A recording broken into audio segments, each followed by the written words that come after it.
Welcome to the Emotional Eating Unwrapped podcast. I'm your host, Alana Kessler, an emotional eating and weight loss coach for women looking to fall in love with eating, create healthy attachments with food, and lose weight sustainably. Hello and welcome to another new episode of Emotional Eating Unwrapped. I'm your host, Alana Kessler, and today's episode, I feel, has been a long time coming. I get so many questions about this that I am so happy that Cassie and I decided to just make a completely full dedicated episode to breaking the scale mentality and how numbers and focusing on numbers keep us stuck. Okay?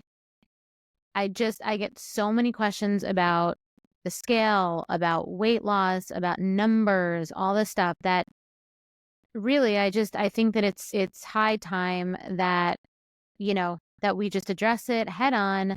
We have a full episode about it. And it's something that for me, I don't really think so much about it so much anymore. I don't hyper focus on weight and numbers so much anymore in my life, but it definitely was something that defined me for a very long time, right? Like I know that years ago, if I weighed myself and the number was lower than I had thought it was, or, it actually was a number that I had somehow put in my brain would signify success, I'd feel like I won the day. I feel like the day was amazing.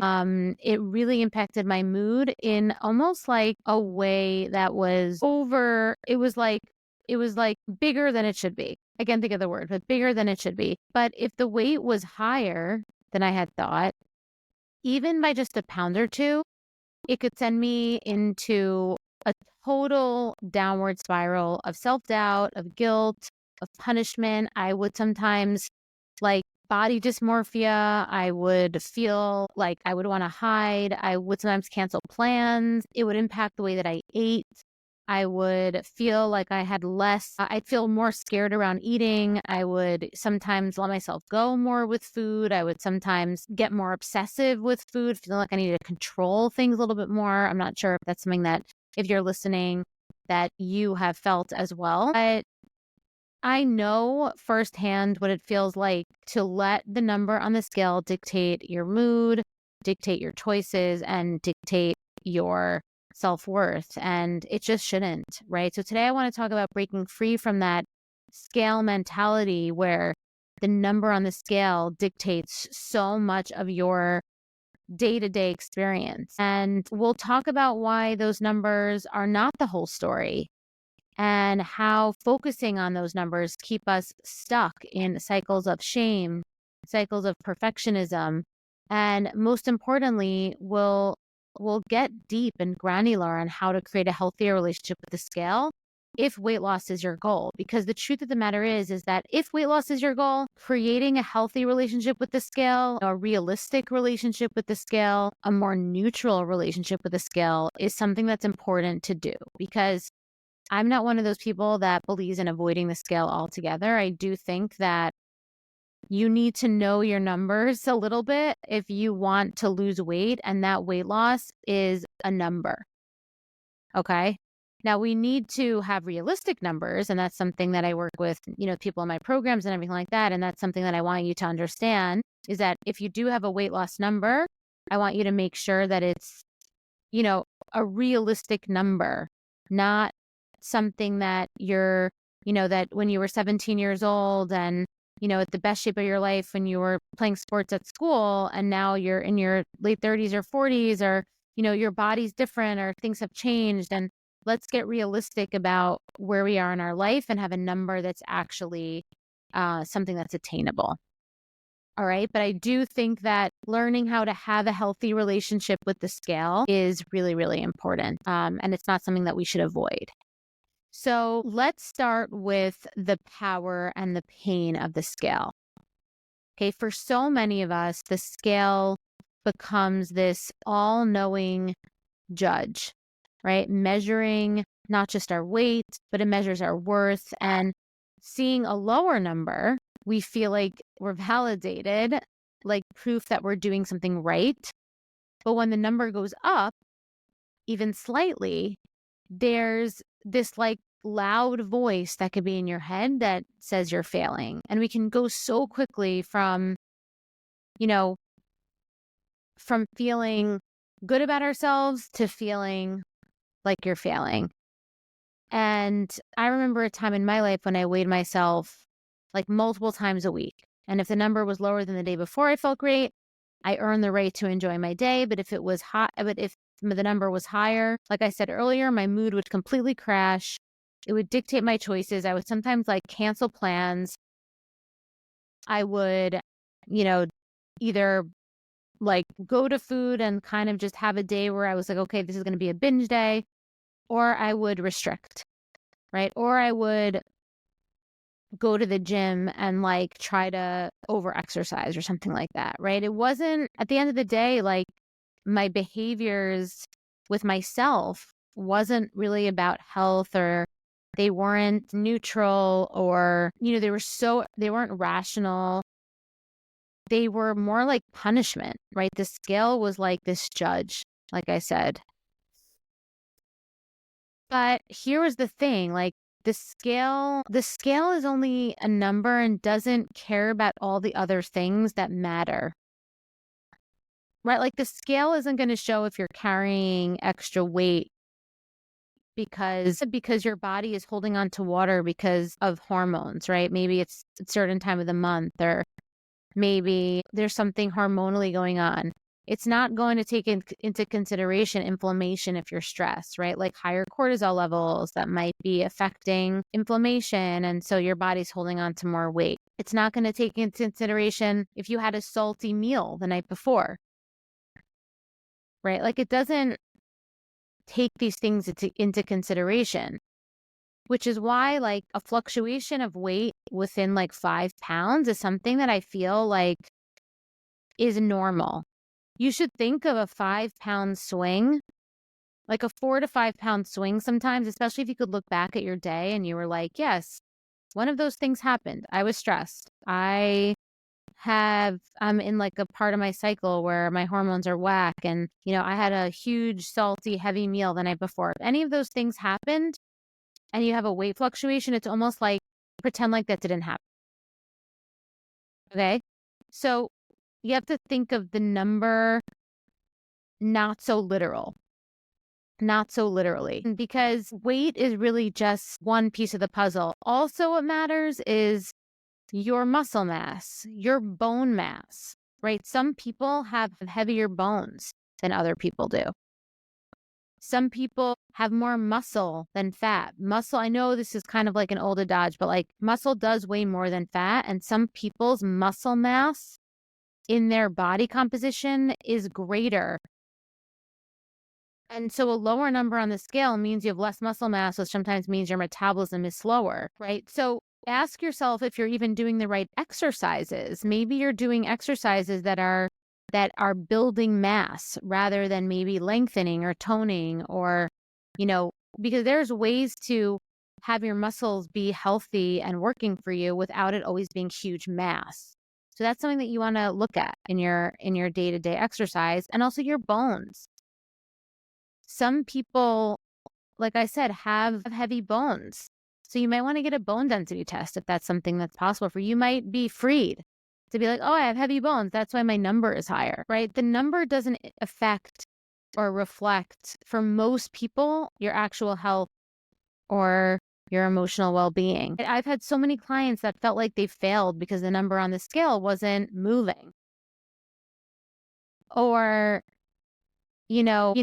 like it wasn't moving yet, but they had so many other successes in other areas, right? Like one client was sedentary, had weight to lose, was sedentary, couldn't sleep, had terrible, energy peaks and then crashes, so much stress, bloating, all these things. And she was so hyper-focused on the number on the scale that she wasn't even focusing on all the behavior changes that she was making. because all of those successes were overshadowed by the fact that the scale wasn't moving yet. But do you know what ended up happening was that with consistency of doing these things and stopping to focus on the scale, eventually the scale started moving when she'd make these little tweaks that she was able to make because she started focusing on the right things. Right? She wasn't so focused on the number, she started focusing on these other little tweaks in her lifestyle that were impacting the number potentially. Right? Like, like sleep, or like, habits that maybe she couldn't see that she was able to see once she started bringing awareness and attention to it in the program. So, and then with consistency of tweaking and making those subtle changes, the scale started moving along. Okay, food tracking apps can have similar effect to the scale, right? You focus so heavily on calories, on macros, that we lose sight of the connection with ourselves. Right? How is eating making us feel? Are we satisfied? Are we full? Right? Like when we focus just so much on numbers, and we give those numbers so much power to tell us when to stop, when we're successful, when it's enough.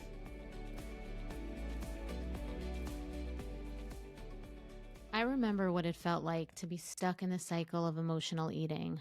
I tried every diet out there, counting, tracking, restricting, but nothing ever worked. Food controlled my life, my thoughts, and I constantly felt guilty after eating. But once I learned how to heal the emotional triggers behind my eating and trust my body, everything changed. I stopped obsessing over food, the weight started coming off naturally, and I found real freedom in how I ate and lived. So, I created the Sober Eating year-long mentorship to help other women experience the same transformation. So you can stop battling with food, you can lose weight without deprivation, and you can feel confident in your body again. In this mentorship, you'll have access to my proven nervous system rewiring method.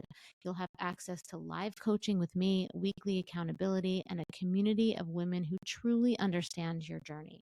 You'll also have free access to my signature programs, the Emotional Eating Solution and Decoding Permanent Weight Loss, valued at $2,000.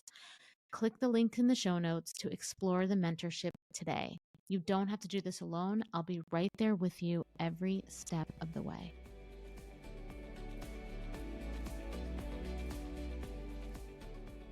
When it's the right, when it's right, when it's wrong, when we focus on numbers to give us that validation, it doesn't work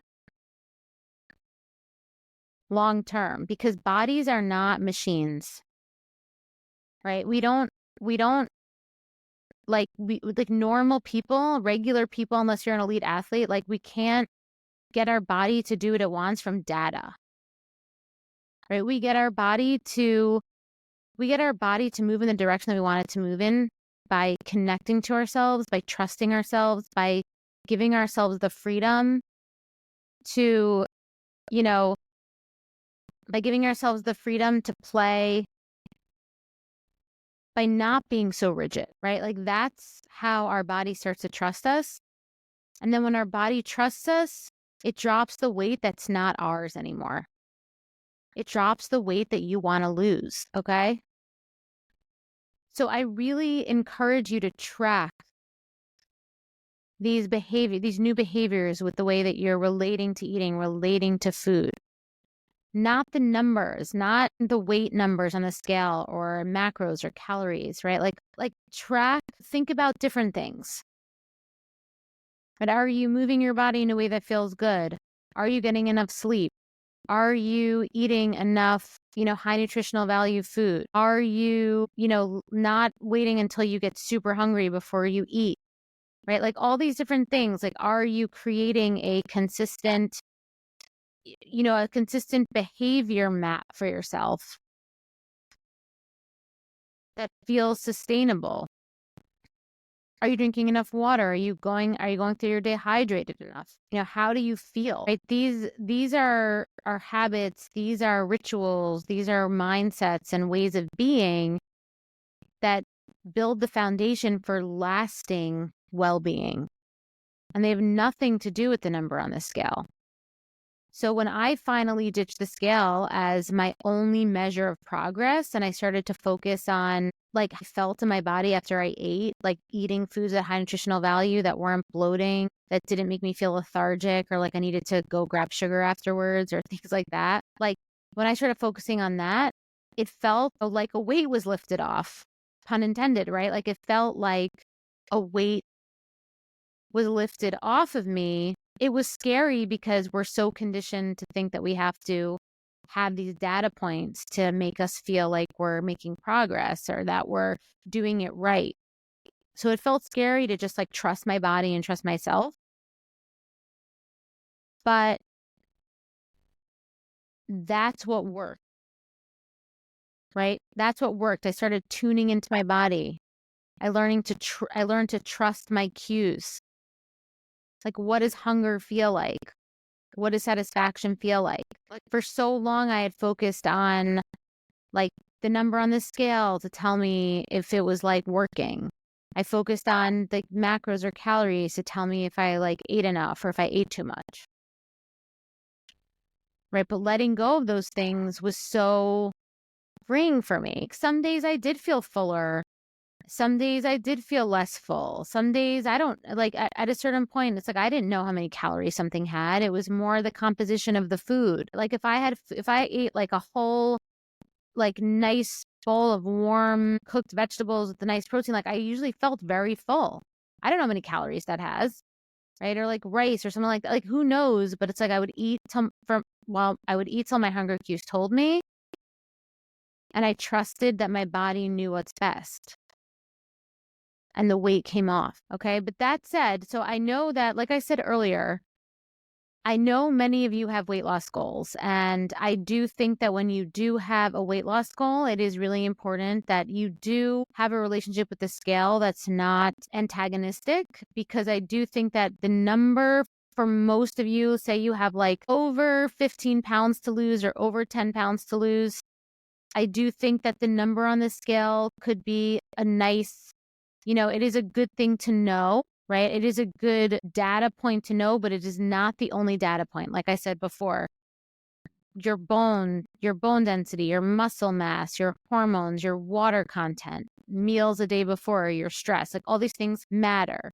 But if you have a significant amount of weight to lose, the scale is a good indicator of whether or not the direction is going in the direction you want to go in, as well as your clothing. Because the body composition can change and the number sometimes doesn't. Right? But if you have a lot of weight to lose, normally the number does go down. Like I said, it might not be as low as you rationally in your mind think it should be, which is why I want you to have a number that's realistic. And that's really important. Okay, so if we want to use the scale, how can we use the scale in a healthier way? Here are some of my suggestions. So number one is you want to limit how often you weigh yourself. So I am not a big fan of weighing yourself daily. Okay. You don't want to get on the scale every day and like cross your fingers and hope that it like moved, right? It's like a watched pot never boils, right? You don't want to do that. It's not great for your mental health. It's just, in my opinion, you don't want to weigh yourself every day.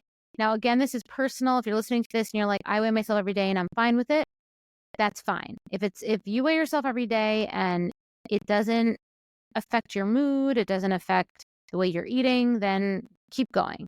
But for most people, I find that, you want to weekly or even monthly check-ins, bi-weekly, right? Every other week can be helpful. This gives your body time to show real changes rather than just focusing on daily fluctuations. Okay. So that's the difference. Daily fluctuations versus real change. Okay. You want to use the scale as data, not as judgment. Okay. The number is just information. It is not a measure of your worth. And when you see the number, instead of seeing it as a measure of success or failure, ask yourself, what does this number tell me about my habits, what I've been doing?